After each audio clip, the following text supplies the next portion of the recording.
ശിവഗീത 7-ാം അധ്യായമായ വിശ്വരൂപ ദർശനത്തിലേക്ക് നമ്മൾ പ്രവേശിക്കുകയാണ്.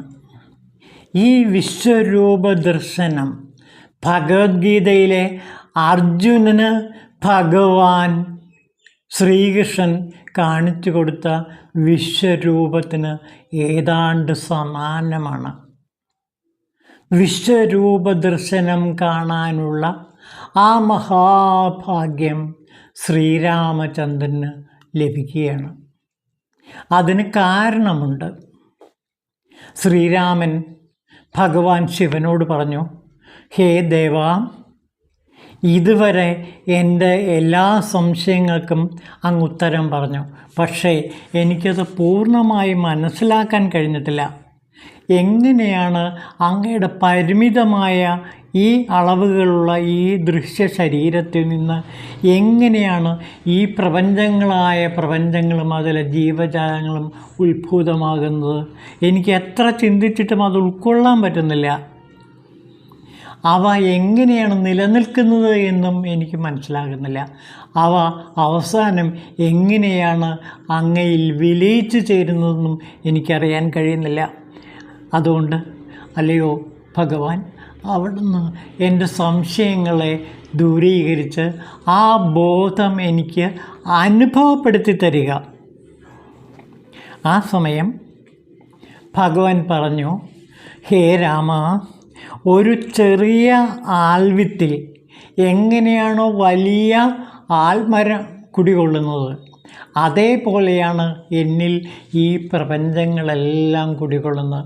തക്ക സമയത്ത്, അതായത് വേണ്ട സമയം വരുമ്പോൾ, അതിൻ്റെ കാലം അനുയോജ്യമായി തീരുമ്പോൾ ആൽവിത്ത് അത് നിലത്ത് വീണ് മുളച്ച്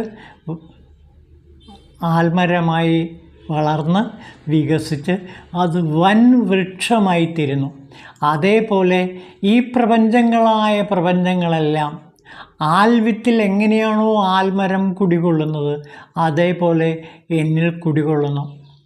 അത് അനുകൂലമായ സാഹചര്യം വരുമ്പോൾ, അതിൻ്റേതായ കാലം ആഗമിക്കുമ്പോൾ ആ വിത്ത് എന്നിലുള്ള ഈ പ്രപഞ്ചങ്ങൾ എല്ലാം തന്നെ ജനിക്കുകയും അവയെല്ലാം വളർന്ന് വികസിച്ച് വലുതാകുകയും ചെയ്യും.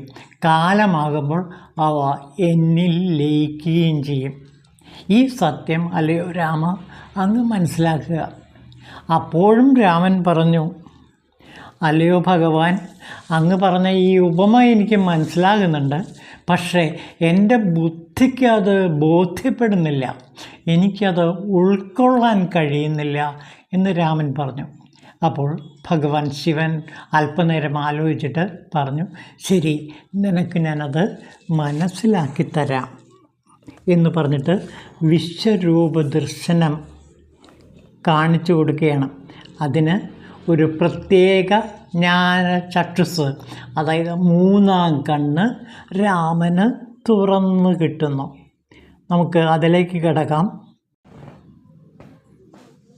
ഭഗവാൻ ശിവൻ ശ്രീരാമചന്ദ്രനോട് പറഞ്ഞു, ഈ കാണായതെല്ലാം എൻ്റെ അനുഭൂതികളാണ്.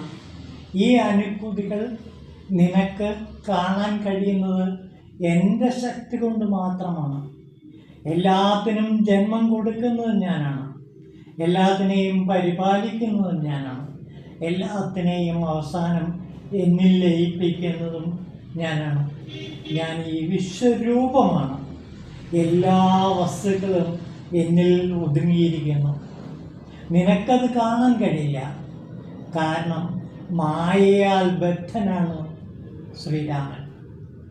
അതിന് കാരണം ഞാൻ സൃഷ്ടിച്ചത് തന്നെയാണ് മായ.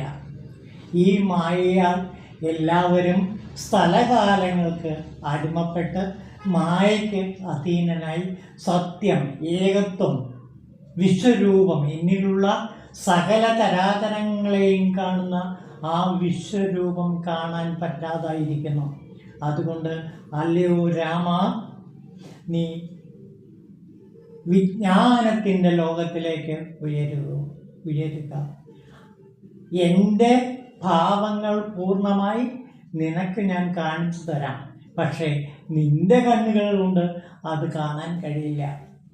അതിന് ദിവ്യമായ ജ്ഞാന ചക്ഷുസ് വേണം. അത് നിനക്ക് ഞാൻ കാണിച്ചു തരാം എന്ന് പറഞ്ഞിട്ട് ആ വിശ്വരൂപ ദർശനം രാമന് കാണിച്ചു കൊടുക്കുകയാണ്. അവിടെ ശിവൻ്റെ വായിൽ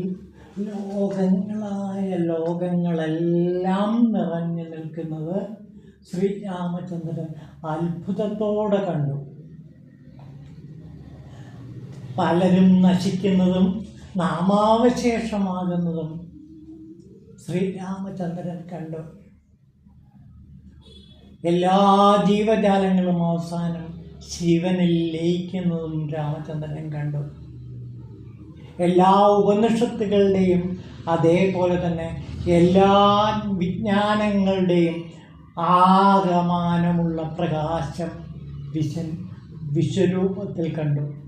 അങ്ങനെ ആ ചന്ദ്രമൗലിയിൽ ശിവൻ എല്ലാം നിറഞ്ഞു നിൽക്കുന്നത്, നിറഞ്ഞ് പ്രകാശിക്കുന്നതും അവയുടെ ഭൂതവും അവയുടെ വർത്തമാനവും അവയുടെ ഭാവിയുമെല്ലാം തന്നെ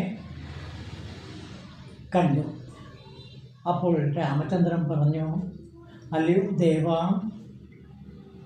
എപ്രകാരമാണോ ചെടികൾ ജനിച്ച് വളർന്ന് വികസിച്ചിട്ട് അവസാനം ഭൂമിയിലേക്ക് ചേരുന്നത്, അതേപോലെ എല്ലാ ജീവജാലങ്ങളും അങ്ങയിൽ തന്നെ വിലയം പ്രാപിക്കുന്നത് ഞാൻ കാണുന്നു. അങ്ങയിൽ ജനിക്കുന്നു, അങ്ങയിൽ ജീവിക്കുന്നു, അങ്ങയിൽ ലയിച്ചു ചേരുന്നു. ഈ പ്രപഞ്ചത്തിലെ എല്ലാ ചെടികളും എപ്രകാരമാണോ മണ്ണിൽ തന്നെ അവസാനം ലയിച്ചു ചേരുന്നത്, അതുപോലെ എല്ലാ ജീവജാലങ്ങളും അങ്ങയിൽ തന്നെ ലയിച്ചു ചേരുന്ന ആ അത്ഭുത ദൃശ്യം ഞാൻ കാണുകയാണ്. എനിക്ക് ഇത് കണ്ടിട്ട് ആകെ എൻ്റെ ചിത്തം വിഭ്രാന്തി പൂണ്ടിരിക്കുന്നു. സംഭ്രമചിത്തമായ എൻ്റെ അവസ്ഥയിൽ എനിക്ക് ഈ വിശ്വരൂപ ദർശനം താങ്ങാനാവുന്നില്ല എന്ന് പറഞ്ഞിട്ട് രാമൻ നിലത്ത് വീണിട്ട് അദ്ദേഹം 2 കൈകളും കൂപ്പി ഭഗവാനെ സ്തുതിക്കുകയാണ്. നമുക്ക് ആ സ്തുതിയുടെ കേൾക്കാം. ഭഗവാനെ സ്തുതിച്ചുകൊണ്ട് ശ്രീരാമചന്ദ്രൻ ഒഴിഞ്ഞ ആ സത്യ മൊഴികൾ കേൾക്കൂ. ദേവ പ്രപന്നാർത്തിഹര പ്രസീദ, പ്രസീദ വിശേശ്വര വിശ്വവന്ദ്യ, പ്രസീദ ഗംഗാധര ചന്ദ്രമൗലേ, മാം ത്രാഹി സംസാര ഭയാദനാഥമ. അപ്പോൾ ഇവിടെ പറയാണ്, അല്ലയോ ഭഗവാൻ, അങ്ങ് പ്രസാദിച്ചാലും ഈ ഭയാനകമായ ഈ മനസ്സിനെ സംഭ്രാന്തമായി മാറ്റുന്ന ഈ അത്ഭുതകരമായ എന്നെ ആകെ തളർത്തിക്കളയുന്ന ഈ മഹാദൃശ്യം എനിക്ക് താങ്ങാനാവില്ല. അതുകൊണ്ട് അങ്ങ് പിൻവലിക്കുവോ, ഈ വിശ്വരൂപ ദർശനം അങ്ങ് പിൻവലിക്കൂ, എനിക്ക് അഭയം തരൂ എന്ന് പറഞ്ഞുകൊണ്ട് പ്രാർത്ഥിക്കുകയാണ്. ദേവ പ്രപന്നാർത്തിഹര പ്രസീദ, അല്ലയോ ദേവ അങ്ങെന്നിൽ പ്രസാദിക്കണേ. വിശേശ്വര വിശ്വവന്ദ്യ ഗംഗാധര ചന്ദ്രമൗലവേ, ഈ സംസാര സാഗരം മുഴുവൻ നശിക്കുന്നതുകൊണ്ട് ഞാൻ ആകെ ഭയവിഹുലനായിരിക്കുന്നു. എന്നെ അങ്ങ് അനുഗ്രഹിച്ചാലും എനിക്ക് ആ പൂർവ്വസ്ഥിതിയിലേക്ക് അങ്ങയുടെ രൂപം കാണിച്ചു തന്നാലും. തത്തോഹി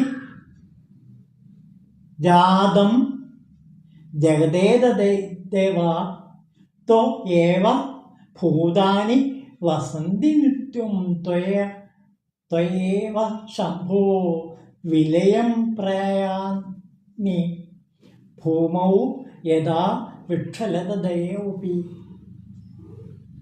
ഇതാണ് ശ്രീരാമൻ ചന്ദ്രൻ തൊഴുകൈകളോടെ ഭഗവാൻ ശിവനോട് പ്രാർത്ഥിച്ച ആ ദിവ്യ മൊഴി. ഇത് കേട്ട് ഭഗവാൻ പ്രസാദിക്കുകയും അദ്ദേഹത്തെ പിടിച്ചെഴുന്നേൽപ്പിച്ചിട്ട് ശാന്തചിത്തനാക്കുകയും ചെയ്തു. ഈ ഗംഭീരമായ ദൃശ്യത്തിലൂടെ നാം ഒരു കാര്യം മനസ്സിലാക്കുന്നു. ശ്രീരാമചന്ദ്രൻ വിശ്വദർശനം കണ്ടതോടെ, മൂന്നാം കണ്ണ് തുറന്ന് ഈ വിശ്വരൂപ ദർശനം കണ്ടതോടുകൂടി അദ്ദേഹം മഹാജ്ഞാനിയായി മാറുന്ന കാഴ്ചയാണ് നാം ഇവിടെ കാണുന്നത്. ഈ അവസ്ഥയിൽ വിശ്വരൂപ ദർശനയോ എന്ന ഈ 7-ാം അധ്യായം അവസാനിക്കുകയാണ്. ഓം ശാന്തി ശാന്തി ശാന്തി.